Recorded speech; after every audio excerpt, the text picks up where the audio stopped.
Entonces, a esto se refiere nuestra lectura cuando nos está diciendo ahí el relativismo ético. Ya lo encontré, relativismo ético.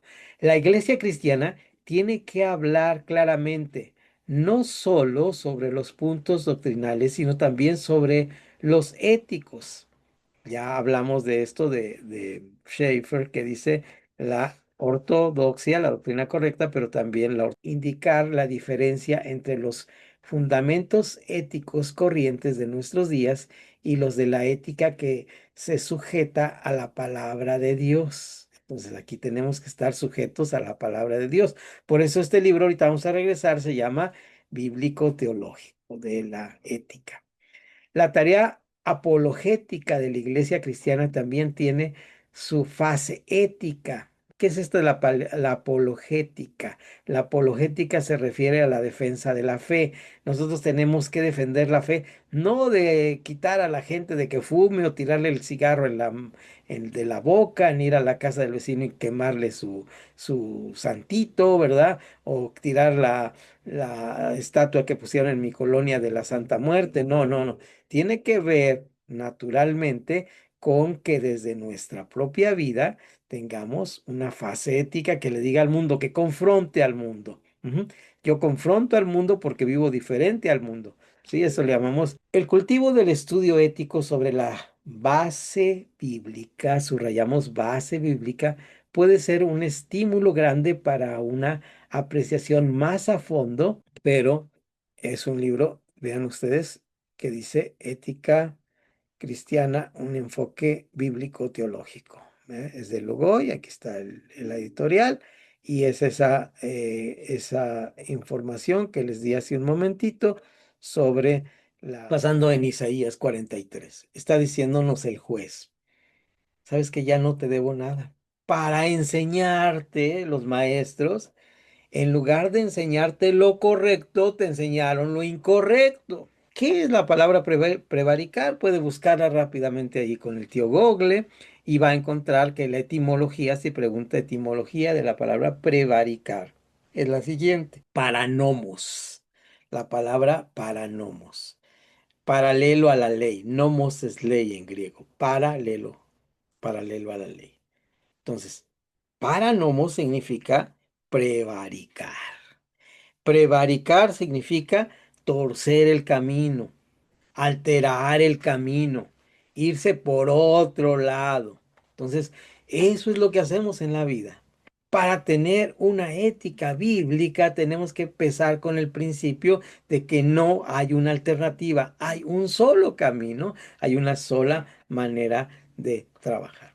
Antes de que empiece con mi dedo flamígero, ¿alguien quiere hacer un intento de releer este pasaje en la revisión o versión que tenga o en la traducción que tenga y comentarnos algo de este pasaje, cómo le impacta, qué le dice a su vida sobre la ética bíblica teológica? ¿Ok? ¿Alguien se anima?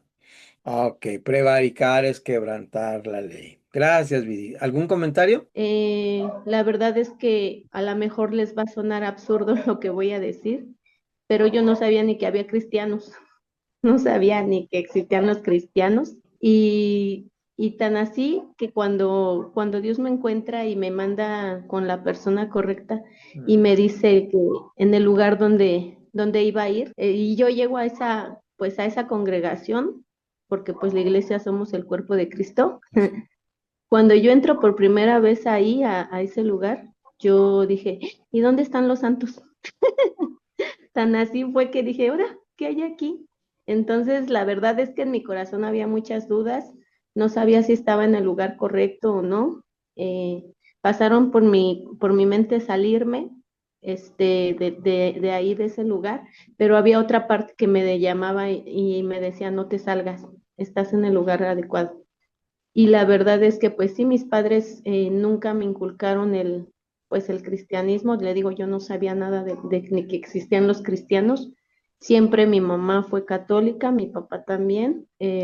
Mis hermanos, tengo 8 hermanos, pero uno ya falleció, pero de los otros 7 pues se apartaron de mi vida porque dijeron, tan así fue de tajante que dijeron, tú ya no eres mi hermana, y ¿sabes qué? Pues bye, ¿no? Entonces, al principio pues sí me sentí triste, pero ya después Dios me dijo, pues ya te di muchos hermanos, gloria a Dios. Entonces la verdad es que sí ha sido esta parte pues de que mis padres, me refiero a este versículo, ¿no? Que dice, tus antepasados quebrantaron mis leyes, pues sí, nunca me enseñaron y yo creo que no los culpo, yo creo que también pues ellos no tuvieron quien les enseñara. Yo creo que por eso es muy importante que salgamos a compartir el Evangelio, porque el trabajo no está dentro de la iglesia, está afuera de la iglesia. Es lo que tengo que decir, maestro. Gracias. Limpios, totalmente. Partimos de cero. Así que vamos al siguiente punto, y esto se encuentra en el libro de Romanos. También tiene esas tendencias.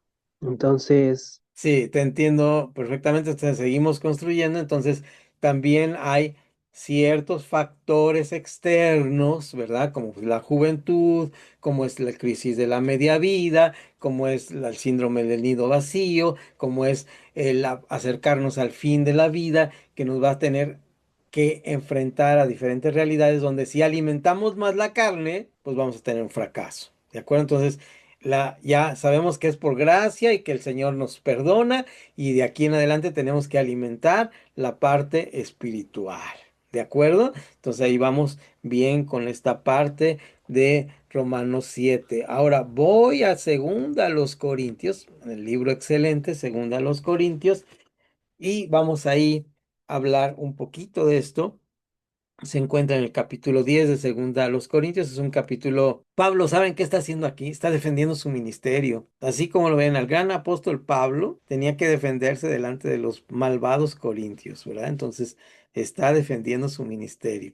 Pues aunque andamos en la carne, no militamos según la carne. Punto y coma, explica lo anterior, porque las almas de nuestra milicia no son carnales, sino poderosas en Dios para destrucción de las fortalezas, y estando prontos para castigar toda desobediencia cuando nuestra obediencia sea perfecta. Dos cosas son bien difíciles en la vida cristiana.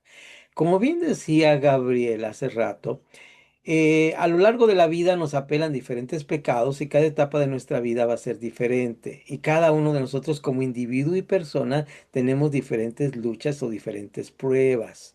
Ujú. Esto tiene que ver con un sinnúmero de factores que no vamos a mencionar. Pero una cosa es real. Hay dos factores que la Biblia menciona que son difíciles de vencer. Uno es la mentira, que trabajamos la vez pasada, que tenemos que ser éticos no diciendo mentiras. ¿Se acuerdan cómo temblaba aquí nuestra pantalla? Pues era una mentira, ¿verdad? Y era el ejemplo para ver qué fácil mentimos, con qué facilidad mentimos. Ujú.